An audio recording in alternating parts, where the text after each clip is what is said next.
Welcome to AI Book Highlights. Great to be diving into another fascinating book. Today, we're looking at Building a Story Brand by Donald Miller. A really influential one for marketers, but honestly useful for anyone communicating anything. Absolutely. It's all about clarifying your message, cutting through the noise. Miller argues pretty compellingly that most communication fails because it's not focused on what the listener or the customer actually cares about. Right. So our plan today is to pull out the core wisdom from Building a Story Brand. We'll focus on, 5 key highlights from the book. And then we'll try to boil those down into 3 really practical, actionable takeaways you can start using, like, right away. Sound good? Let's get started then. Okay, so highlight number 1. This is maybe the biggest shift for a lot of businesses. The customer is the hero, not you, not your brand. That sounds simple, but it's profound, isn't it? Because we naturally want to talk about ourselves, our company's journey. Exactly. But think about basic human psychology. Your brain, my brain, everyone's brain is fundamentally wired for survival. We're constantly scanning the environment, asking, how does this help me survive and thrive? Or help the people I care about survive and thrive. Right. So if your marketing is all about your company's founding story or your internal goals, you become like the background noise. Miller uses the analogy of chairs in a ballroom. Okay. You notice the exits, the food, the potential threats, maybe even the attractive people things relevant to survival or opportunity. You don't really notice the chairs unless you need one. Ah, I see. So your brand story, if it's all about you, is like the chairs. Yeah. Irrelevant to the customer's core concerns. Precisely. You want your brand to be seen as an exit, a tool, something vital for their story. The book points to Apple, right? Their transformation. Yeah. Perfect example. That massive 9-page ad for the Lisa computer, full of tech specs. Total flop, wasn't it? Pretty much. Compare that to Think Different. Just 2 words. But it's all about the customer's identity, their potential. It positions the customer as the visionary, the hero. Huge difference. Okay, that makes sense. Customer is hero. What's the second highlight? The second idea builds on this. It's about story itself as a sense-making device. Our brains crave clarity and simplicity. We don't like burning too many calories figuring things out. Exactly. Processing complex or confusing information is metabolically expensive. Story is like this amazing filter. It organizes information into a pattern we instinctively understand. A pattern like beginning, middle, end. Character, conflict, resolution. Yeah, essentially. A story identifies what someone wants in ambition. It highlights the obstacles in their way. Challenges. Right. And crucially, it presents a plan to overcome those challenges. Miller calls the StoryBrand framework a formula, which sounds maybe a bit reductive, but he means it's a summation of best practices. Like a recipe for clear communication that's, worked for thousands of years because it mirrors how we think. That's the idea. For communication to work, the audience needs to know almost instantly who's the hero, what do they want, what's stopping them, and what's at stake. What happens if they succeed or fail? Yes. If those things aren't clear, or if the audience just doesn't care about the hero's goal, that's when minds wander. That's daydreaming kicking in, because the narrative isn't engaging their survival brain. Okay, so clear story structure is key. Now, you mentioned problems earlier. The third highlight digs into that, the internal versus external problems. Yes, this is such a crucial distinction. Most companies, they tend to focus on selling solutions to external problems. Like you need a car, you need software, you need coffee, the surface level need. Exactly. But Miller argues customers are primarily motivated to buy solutions for their internal problems, how the external problem makes them feel. Ah, okay. Let's go back to Apple. The external problem is needing a computer. Right. But the internal problem they solved, especially early on, was people feeling intimidated, confused, or inadequate when faced with technology.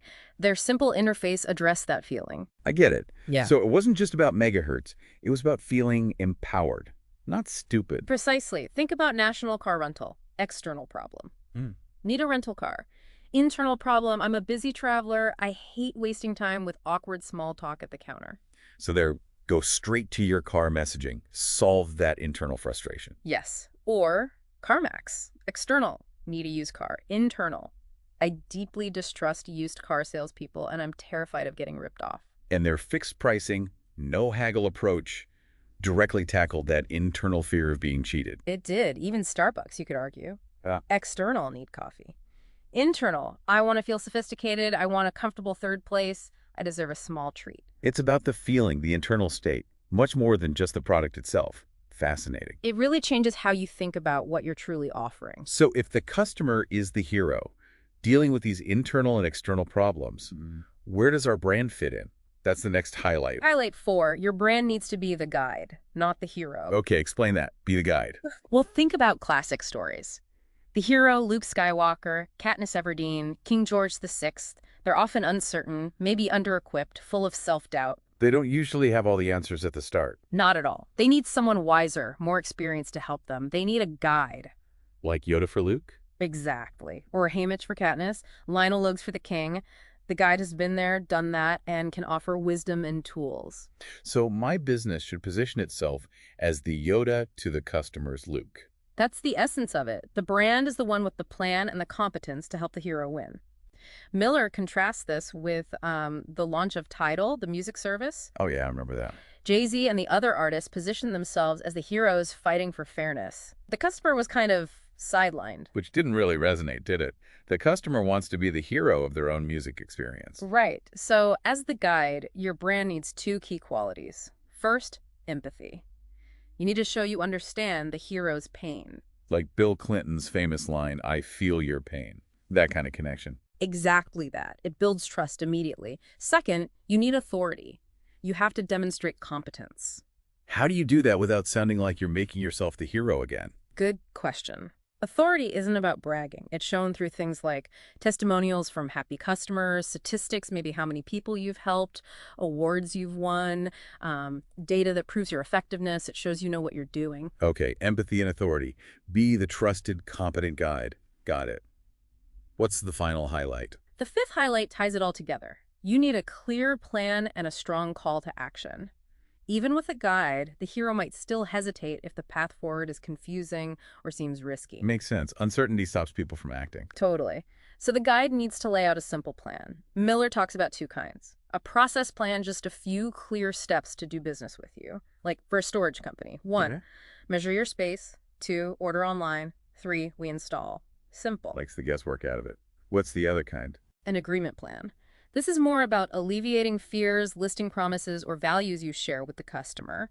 CarMax's no-haggle pricing and quality checks are a form of agreement plan. It builds trust. Okay, so provide a clear path and then When you have to explicitly ask them to take the path, the call to action or CTA. People often won't act unless they are clearly challenged to do so. no more subtle hints or hoping they figure it out. No way. Weak, passive calls to action get ignored. You need a big, obvious buy now button or schedule a call or whatever the primary action is, and you need to repeat it. Don't be afraid to ask for the sale, basically. Right. And there are 2 types of CTAs. Direct calls to action, like buy now, order today, aim for the immediate transaction. And the other? Transitional calls to action. These are for people not quite ready to buy. Things like download our free guide, watch this webinar, get a free checklist. They offer value, build the relationship, and keep them engaged. Nurturing the lead, essentially. Okay, those 5 highlights give a really solid framework. How do we condense this into actionable steps? Right, the takeaways. First one, really nail down your customer's desire. What do they truly want at a fundamental level? Not just the surface thing, but the deeper aspiration. Yes. Identifying that opens what Miller calls a story gap. It makes them lean in. Forget vague stuff like exhale success. Focus on desires linked to, well, survival and thriving. So maybe instead of we offer leadership training, it's become the leader everyone wants to follow. Connect it to their core drive. Exactly. Always ask, what problem am I solving that genuinely helps my customers survive, thrive, find acceptance, achieve status, conserve resources, that kind of thing. Okay, clarify the core desire. Takeaway number 2. Position yourself as the empathetic guide.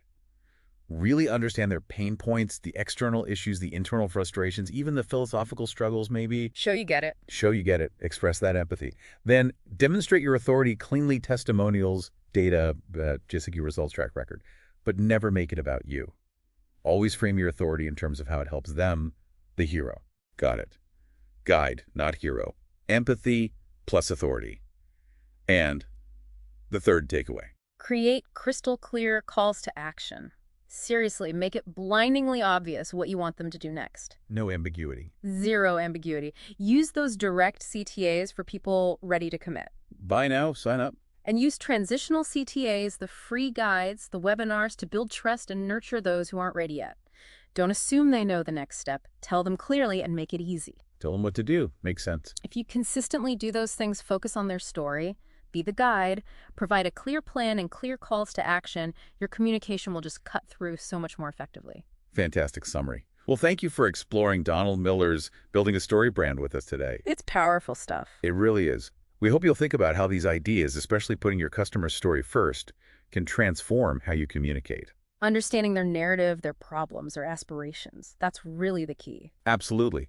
And if you found these insights valuable and you want to go much deeper into building a powerful brand message that resonates, We definitely recommend grabbing the book itself. for sure, we highly recommend picking up a copy of Building a Story Brand by Donald Miller. We've put a link to purchase it right there in the description below. Happy reading.